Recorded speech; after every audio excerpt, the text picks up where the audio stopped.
तर नमस्कार मित्रमंडळींनो, स्वागत आहे तुमचं आपल्या चॅनल वरती। तर मित्रमंडळींनो,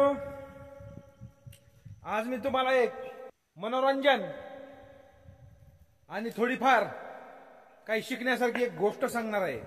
आजची गोष्ट आहे एका वाघाची आणि एका कोल्ह्याची। वाघ म्हातारा होता, त्याला काही शिकार करणं होत नव्हती, म्हणून त्याने एक कोल्हा हाताखाली घेतला आणि तो कोल्ह्याला घुमवायचा आणि एक एक एक एक जंगलातला प्राणी आणायचा आणि त्याच्याकडे द्यायचा। मग वाघ म्हातारा झाला, कोल्ह्याला पण वाटलं आता ह्याला पण काही पळणं होत नाही, आता काही दिलं नाही दिलं तरी चालतंय, आता हा आपल्याला खाणार नाही। कारण का खाणार नाही, आपण ह्याला एवढे प्राणी आतापर्यंत आणून दिलेत। वाघानं सांगितलं, हे बघ तू प्राणी बरेच दिवस झाला आणि नास, मी उपाशी मरायला लागलोय, मी थकलोय, तू एक काम कर, कुठला का होईना प्राणी आण। तो म्हणला, महाराज जेवढे जेवढे मी प्राणी आणलेत इथून वापस गेले नाहीत, त्याच्यामुळं आता प्राणी पण येईनात, कारण त्यांना पण माहिती गेलेला प्राणी हा वापस येत नाही। वाघ म्हणला, जर तू प्राणी आणत नाहीस तर एक दिवस मी तुलाच खाऊन टाकी।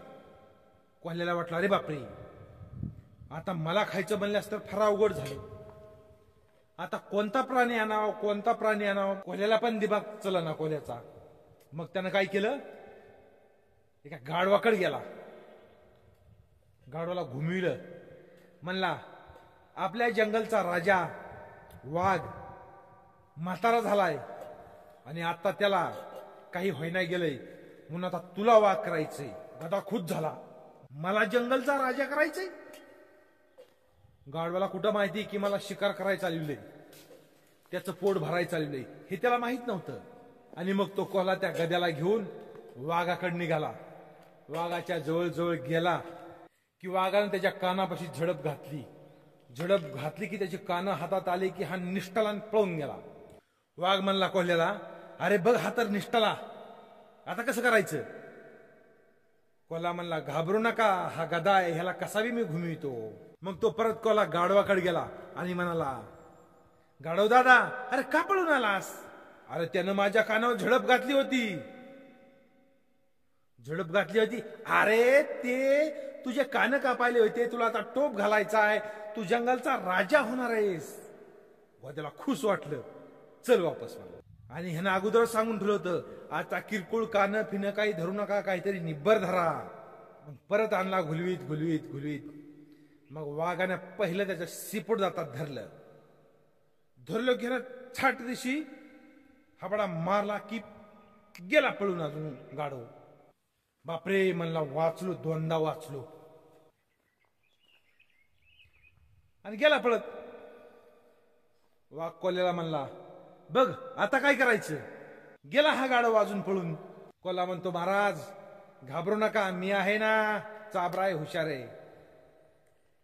तो परत गाढवाकडे गेला आणि म्हणाला, अरे गाढव दादा का पळून आलास तू? अरे त्यांनी माझं शिपूट धरलं तोंडात, मला खायच्या मागं होता। अरे काय येडायस तू? अरे तुझं शिपूट तर तोडावं लागल ना, तू आता तिथला राजा व्हायचा म्हणल्यावर तुझं शिपूट तोडायचं होतं। गाढवाला खरंच वाटलं। गाढव अजून परत निघाला, आला जवळ, तोपर्यंत ह्या कोल्ह्यानं वाघाला सांगून ठेवलं होतं, आता सुटण्यासारखं काही धरू नका, नाही तर आता पळून गेले, आता चान्सच नाही काही सांगायला। मग घुलवीत घुलवीत आणला वाघाजवळ। मग वाघानं पाक त्याचं गळा दाबला, त्याला मारला, खलास मारला। आणि मग कोल्हा पण खुश झाला की आता मजा झाली। वाघ म्हणला, तू इथं ह्याला लक्ष ठेव, नाहीतर जंगलातले दुसरे प्राणी खातील, मी जरा आंघोळ करून येतो।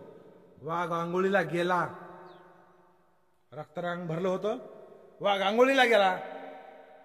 तोपर्यंत कोल्ह्यानं काय केलं, त्या गाढवाचा भेजा भेजा चांगला चांगला होता ते खाऊन टाकला। वाघ आंघोळीहून आला आणि म्हणला, अरे कोल्ह्या, ह्या गाढवाचा भेजा कुठे? सगळ्यात महत्व खायचं तर त्याच्यातच असतंय, आणि हे कुठं, हे मास्तर आहे सगळं, पण भेजा कुठं याचा? तो म्हणला, महाराज ह्याला जर भेजा असता तर ह्यो 3 वेळेस तुमच्याकडे आला असता का? वाघाला खरं वाटलं ह्याला भेजाच नसतोय म्हणला आणि भेजात टपून खाऊन टाकला. तसं मित्रांनो,